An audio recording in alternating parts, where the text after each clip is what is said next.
Hello friends, I am going to show a game played by Bobby Fischer against James Sherwin in 1957 in New Jersey Open Championship, and this game is picked from Bobby Fischer's My 60 Memorable Games, and this is titled as Too Little Too Late.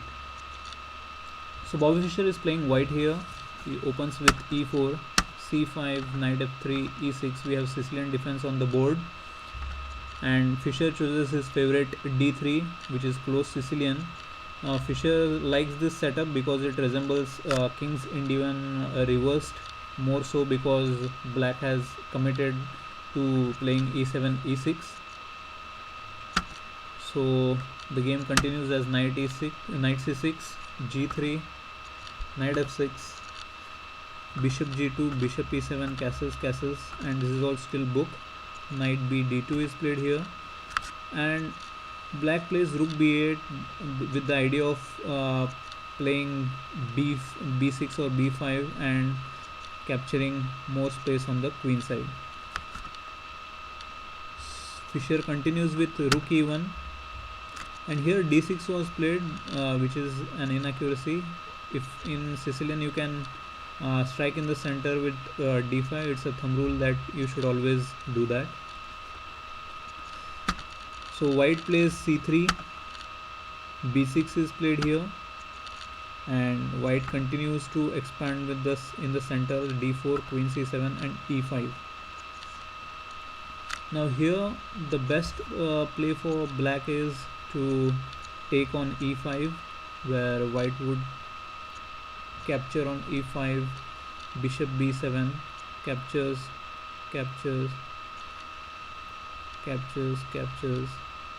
and after captures on c5, pawn captures, and queen e2, and this is almost equal but slightly more favorable for white.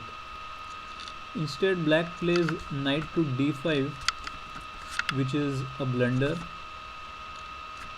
and white plays pawn takes on d6, which is a mistake. Better was to just play c4, where the best play continues as knight d b4, a3, knight to a6, captures, queen captures. White hits the queen with a tempo by playing knight e4, queen d7, d5, and here black can play rook d8 with the idea of creating an extra attack on the queen, so here the capture is not possible. But after white plays knight to g5,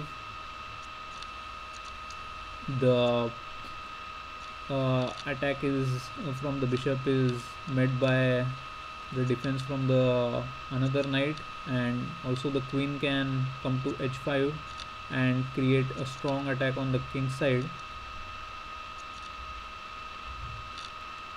And also once the queen has moved from d1 square, capture on c6 becomes possible, and also bishop is coming to f4, so white will get a tremendous winning attack, and this was possible if white would have played c4. But instead Fischer plays slightly inaccurate move, but the position for white is still good, it's much better. And after bishop takes d6, white plays knight e4, and here the better move is to just play bishop a6 and get control of this a6 f1 diagonal.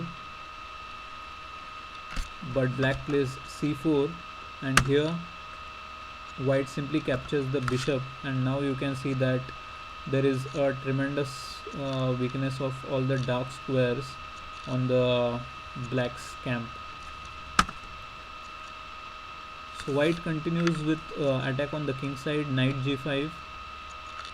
Here a better move is to just play h6, but knight e7 is played here, and black's plan is to put the knight on g6, put another knight on f6, and with this solid structure in mind, black would very much be thinking that it's a safe position. So black continues with the plan. h4 is a good move to create more attack on the king side, and after knight f6, Fischer shocks black with knight to h7. And here Fischer comments that knight into h7 is like throwing a monkey wrench into black's carefully contrived setup. Now here king takes h7 is not possible because white can simply go bishop f4, and after queen moves, white can simply capture the rook. So instead knight takes h7 is played, and after h5 knight comes to h4, and after bishop f4 queen d8. Black is hoping that white can capture the rook, but it would be a blunder since black can capture the bishop on g2, play rook b7, create an attack on the bishop, and that would be favorable for black. But Fischer doesn't fall for this. Fischer just captures on h4, and after rook b7 there is no good square for the rook. After h6 white continues attacking the king, queen takes h4 is played, and after pawn takes on g7, better is to just play rook d8 and create some kind of defensive fortress around the king. But after king g7 it is just hopeless for black, and it is very instructive how Fischer continues. So Fischer plays rook e4, creating an attack on the queen post discovery. So queen h5, and now rook just drops back to e3, and here the plan is to just put the rook on h3 and create an attack on the king side. So f5 is played, cutting the queen out from the attack. But now after rook h3, queen e8, bishop e5 check, knight f6, and here Fischer plays a cool queen d2. So now the queen joins the attack on the king side. Now black tries to run away his king. It's an attempt, but it's of no use because queen comes to g5 and creates an attack on f6 square.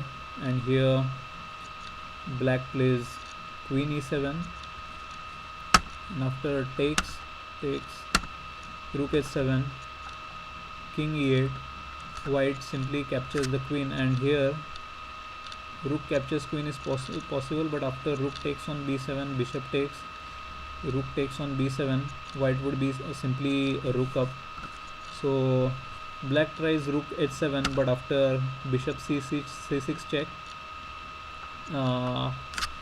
now there are no good moves for black.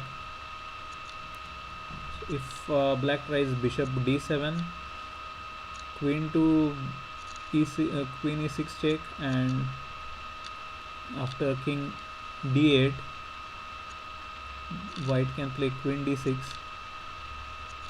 rook g8 check, king f1, queen c8, king c8, and after bishop takes, rook takes, queen c6 check,